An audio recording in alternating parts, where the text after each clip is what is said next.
ಪ್ರಕೃತೆ ಕ್ರಿಯಮಾಣಾನಿ ಗುಣೈ ಕರ್ಮಾಣಿ ಸರ್ವಶಃ ಅಹಂಕಾರ ವಿಮೂಢಾತ್ಮ ಕರ್ತಾಹಮಿತಿ ಮನ್ಯತೆ. ಪ್ರಕೃತಿಯ ಗುಣಗಳಿಂದ ಎಲ್ಲ ಬಗೆಯ ಕರ್ಮಗಳು ನಡೆಯುತ್ತವೆ. ಆದರೆ ಅಹಂಕಾರದಿಂದ ಮೂಢನಾದವನು ನಾನೇ ಎಲ್ಲವನ್ನು ಮಾಡಿದ್ದೇನೆ ಎಂದು ಭಾವಿಸುತ್ತಾನೆ ಎನ್ನುತ್ತಾನೆ ಭಗವಂತ. ಪ್ರಕೃತಿ ಎಂದರೆ ಸಜೀವ ನಿರ್ಜೀವ ವಸ್ತುಗಳು, ಕಣ್ಣಿಗೆ ಕಾಣುವ, ಕಾಣದೆ ಅನುಭವಕ್ಕೆ ಬರುವ ವಸ್ತು ವಿಷಯಗಳು. ಅಂತಹ ಈ ಪ್ರಕೃತಿಯಲ್ಲಿ ಮನುಷ್ಯ ಕಂಡು ಕೇಳರಿಯದ, ಅನುಭವಿಸಿರದ ಅನೇಕ ವಸ್ತು ವಿಷಯಗಳಿವೆ. ಪ್ರಕೃತಿಯಲ್ಲಿನ ಒಂದು ಅಂಶವನ್ನು ಕೂಡ ನಾವು ಅಭ್ಯಸಿಸಿಲ್ಲ, ಅನುಭವಿಸಿಲ್ಲ. ಆದರೆ ಮನುಷ್ಯ ಸಹಜ ಕುತೂಹಲ ಮಾತ್ರ ಮುಂದುವರೆದಿದೆ. ಎಲ್ಲ ವಸ್ತುಗಳು ಭಗವಂತನ ಸೃಷ್ಟಿಯೇ ಆಗಿದೆ. ಮನುಷ್ಯನು ಭಗವಂತನ ಪ್ರೇರಣೆಯಿಂದ ಅವುಗಳನ್ನು ಸ್ವಲ್ಪ ಮಾರ್ಪಾಡು ಮಾಡಿ ಅವೆಲ್ಲವೂ ತನ್ನದೇ ಸೃಷ್ಟಿ, ನಾನೇ ಉತ್ಪತ್ತಿ ಮಾಡಿದ್ದು ಎಂಬ ಅಹಂಕಾರದಿಂದ ಮೆರೆಯುತ್ತಾನೆ.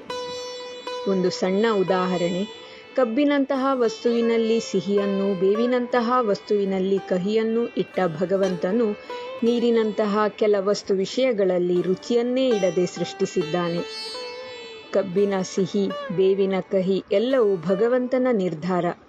ನಾವು ಅದರ ಸೃಷ್ಟಿಕರ್ತರು ಆಗಲಾರೆವು. ಇದೊಂದು ಸಣ್ಣ ಉದಾಹರಣೆ ಅಷ್ಟೇ. ಪ್ರಕೃತಿಯ ಪ್ರತಿ ವಸ್ತುಗಳನ್ನು ನಮಗೆ ಬೇಕಾದ ಆಕಾರದಲ್ಲಿ ಮಾಡಿಕೊಂಡಿದ್ದರೂ ಅದರ ಮೂಲ ಸೃಷ್ಟಿಕರ್ತ ಆ ಭಗವಂತನೇ. ಅದನ್ನು ಮರೆತ ಮನುಷ್ಯ ತನ್ನದೇ ಸೃಷ್ಟಿ ಎಂದು ಅಹಂಕಾರ ಪಡುತ್ತಾನೆ.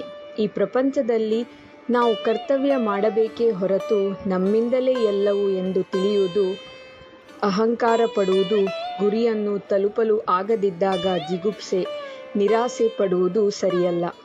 ಅದಕ್ಕಾಗಿಯೇ ಭಗವದ್ಗೀತೆಯಲ್ಲಿ ಶ್ರೀಕೃಷ್ಣನು ಅರ್ಜುನನಿಗೆ ಕರ್ಮಣ್ಯೇವಾಧಿಕಾರಸ್ತೆ ಮಾ ಫಲೇಷು ಕದಾಚನ ಮಾ ಕರ್ಮ ಫಲಹೇತುರ್ಭುಃ ಮಾ ತೇ ಸಂಗೋಸ್ತ್ವ ಕರ್ಮಣಿ ಎಂದಿದ್ದಾನೆ. ಕರ್ತವ್ಯ ನಮ್ಮದು, ಫಲ ಭಗವಂತನದ್ದು. ಆದುದರಿಂದ ಅಹಂಕಾರ ಬೇಡ, ಕರ್ತವ್ಯವನ್ನು ಮಾತ್ರ ಮಾಡು. ಹರಿ ಓಂ.